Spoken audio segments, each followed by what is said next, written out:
Welcome to On the Last Episode, the podcast for English learners who like movies and series. Here you can improve your English and have fun with our episodes and exercises. This is episode number 6, 2016, The Good and the Bad, with our host Jennifer. Happy New Year, everyone! So, how is 2017 going, huh? Are you ready to make it the best year of your life yet? So today, we are going to talk about the good and the bad from last year. It's some sort of a summary of the series that I watched, the ones that I thought were amazing, the ones that were not so good maybe, the ones that are new and that maybe you can be interested in watching. Starting with the big one, by now you probably know I love Game of Thrones, and I really think last year, season 6 was so far, for me, the best season ever. Some people may not agree. A lot of people loved season 3, but in season 3, don't get me wrong, it was good. But season 4 and 5, they were so slow. I mean, I read the books and then I really just wanted so many things to happen, and they were just taking forever.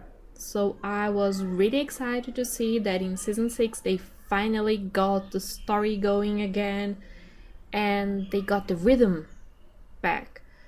And from all the spoilers I'm seeing and hearing about the next season, I am already so excited. You have no idea. I really think this year Game of Thrones is going to be even better. Another series that is quite famous and that we also talked about already is The Walking Dead. The Walking Dead was not my favorite series until season 3. On the contrary, I really did not like it.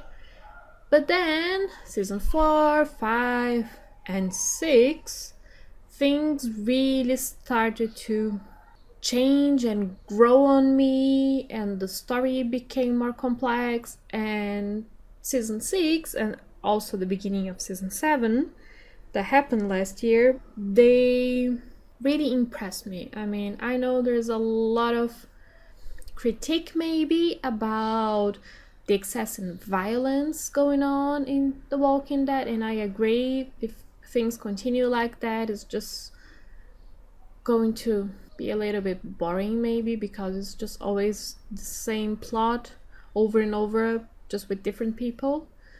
But I guess we will have to wait and see how they will end season 7.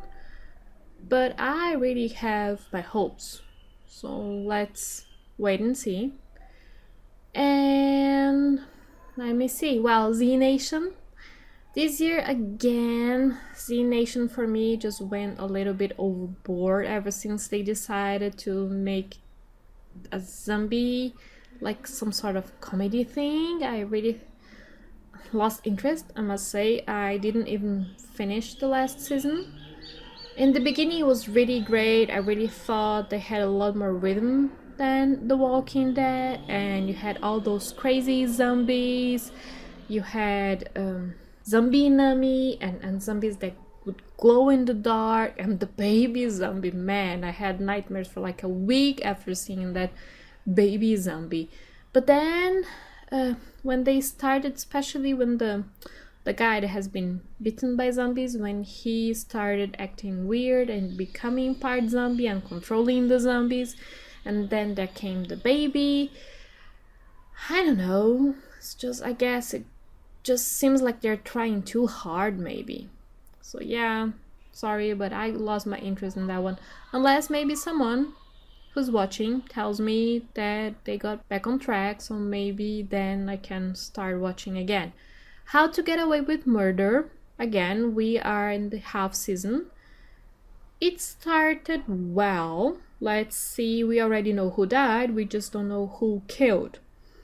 But again, it's like repeating histories, because we have all those problems and then they're all somehow involved. And it is nice, especially now knowing who died.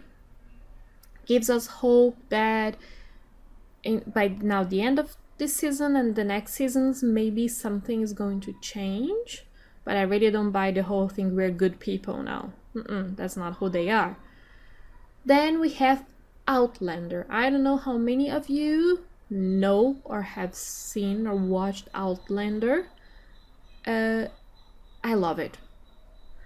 I must admit, I really love Outlander. They just have 2 seasons out, but if I'm not mistaken, there are already 8 books out.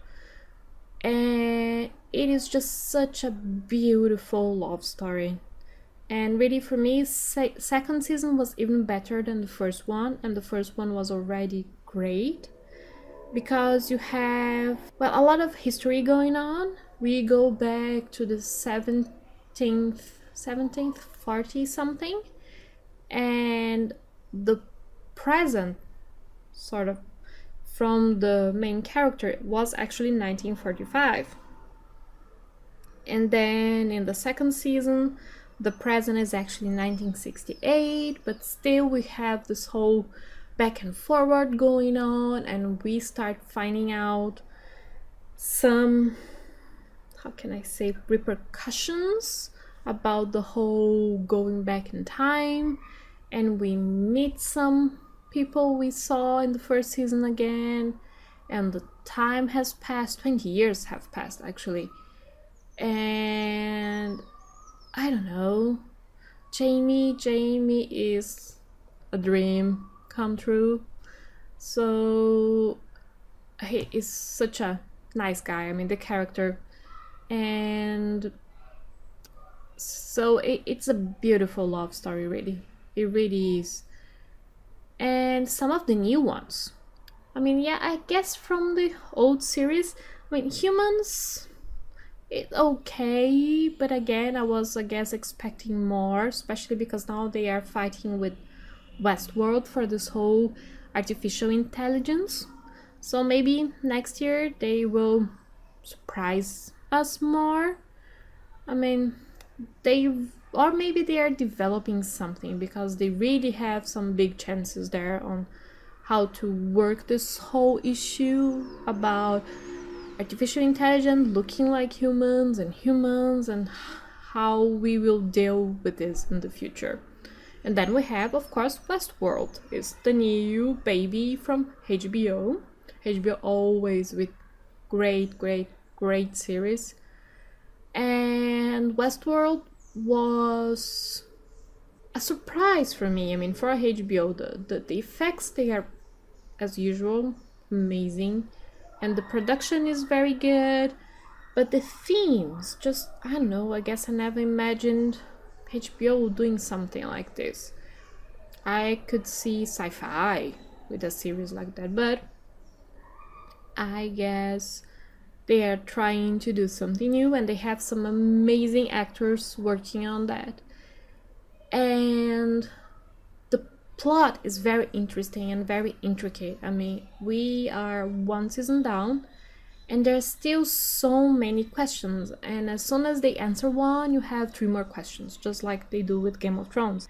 Whenever you think you're coming closer to something, actually they open like a Pandora box, and then you have 1,000 more questions. And this is interesting because it really keeps you every single week wishing to see, oh my god, what's gonna happen now, or who's going to surprise me this week. Another series that a lot of people were talking about this year was Stranger Things. This is a Netflix production. And I must admit, it wasn't really my thing. Maybe it's because I was born in the 80s, so I saw a lot of E.T. and movies like that. But I must say, the production was really well done. You really feel like you're back in the 80s. From the clothes, from the language, everything. That part was really amazing. And one of the parts that I liked the most was the whole... what's the name of that monster? Demogorgon or something like this. And this whole idea of dimensions and between worlds, that part I really, really enjoyed seeing in that series. The whole then contact between dimensions and how that all happened, I thought in some cases it was a little bit, again, trying too hard, but it was amazing seeing those young actors. I mean, the little girl, she is just great. And she, I mean, 11, right? And she's such an amazing actress. And if she keeps like that, she's gonna have an amazing future. But yeah, I mean, like I said, it's just the idea on how it was made that it's not really my thing. Then we have another series that started last year and that I still don't have like a fixed opinion, but it really is tending more towards no, thank you.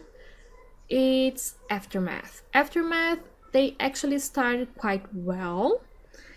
It was a new way of working this whole end of the world business. But again, I guess they just decided they couldn't decide. So you have everything.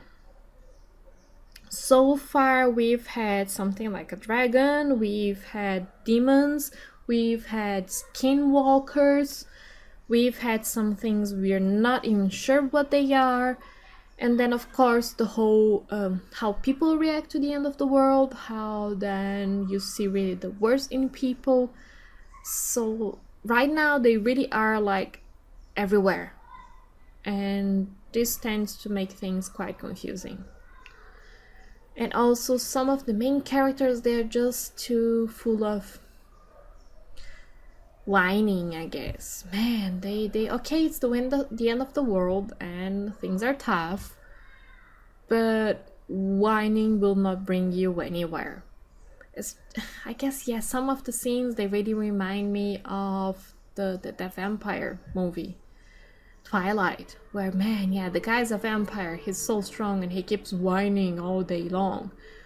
So yeah, and also this whole everywhere and having all kinds of monsters and everything mixed, I guess. So yeah, maybe don't waste your time watching Aftermath, but if you did and you like it, just tell me why you like it. Then there's one series that I've been talking and repeating and telling everyone to just give it a try. It's called Speechless, and it is the first comedy that I found and watched in quite some time that I actually really, really like. My problem with comedies is that usually they're just too stupid. They're not really funny. I mean, not in the intelligent way anyway. And Speechless is. The characters, they are amazing, the plot is very good, it's very intelligent, and at the same time they talk about some topics and issues that are not shallow, that are, I mean, one of the main characters, he's a boy, 15 years old, and he has cerebral palsy, and he is the eldest son of the family. And the whole series is around this family and how they live, how they deal with life and work and reality.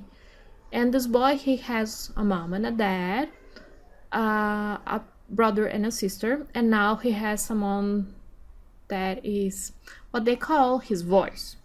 And you see how, even though he can't really move properly and he cannot communicate, that's why the show is called Speechless, he found his voice through this guy and also through his board. And he is actually very funny. He has an amazing sense of humor, and he is 15, so he is growing through hormones, he is going through falling in love for the first time and things like this. And so he is just a normal boy, And so it's very interesting to see how his parents are having to learn how to deal with that. I mean, the first time he got drunk, what were the parents supposed to do? They never had any problems like that with him. And also, I mean, because they always worry so much, the family has a vibe like, we all worry already too much, so let's just have fun and do whatever. And the rest of the time, in the free time or on vacation. And the brother, he goes crazy with that because he's a really organized person, and it's almost too much already, the way he sees the world, and it's really interesting to see. And then the girl, she's always so mad at everything and everyone.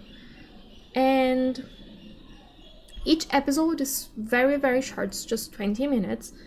So even if your schedule is a bit crazy, 20 minutes is not so difficult to find.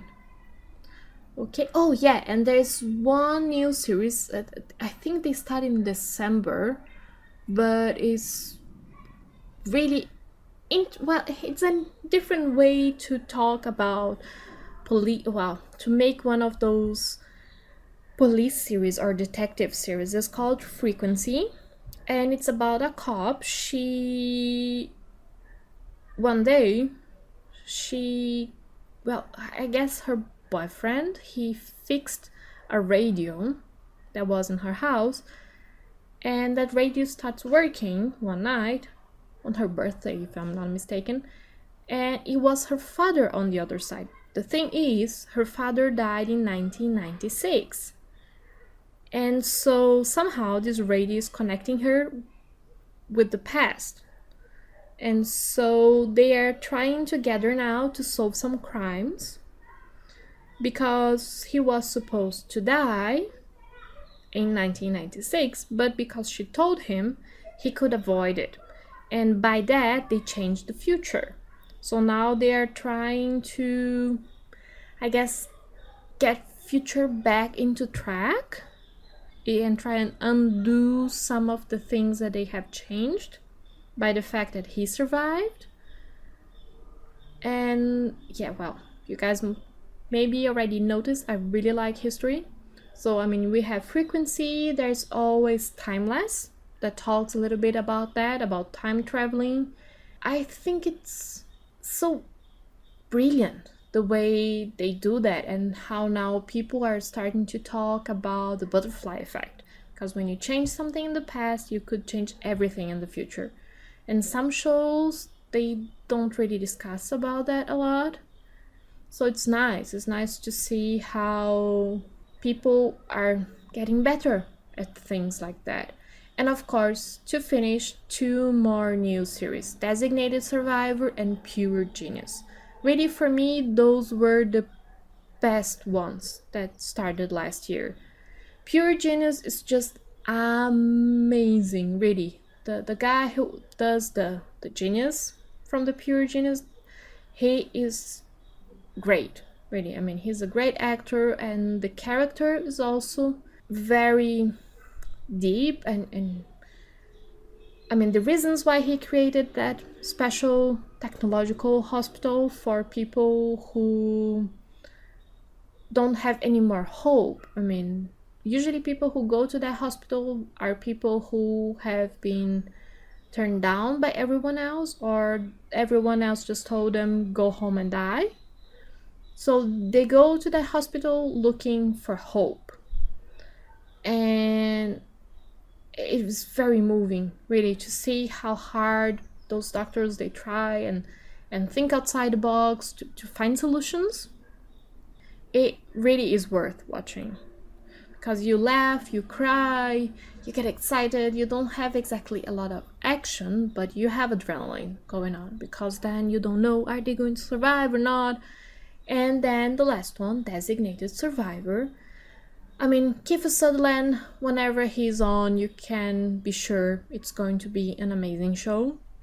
So you could already go and trust and watch. But the whole plot is very intricate. I mean, for people who like 24 Hours, for people who love Homeland, it's just like that. I mean, you have the whole political issues because, of course, the whole government died, and now we have Kiefer Sutherland. He was like number 12 in the line of succession, and all of a sudden he became the president of the United States because there was no one left. Everyone else was dead.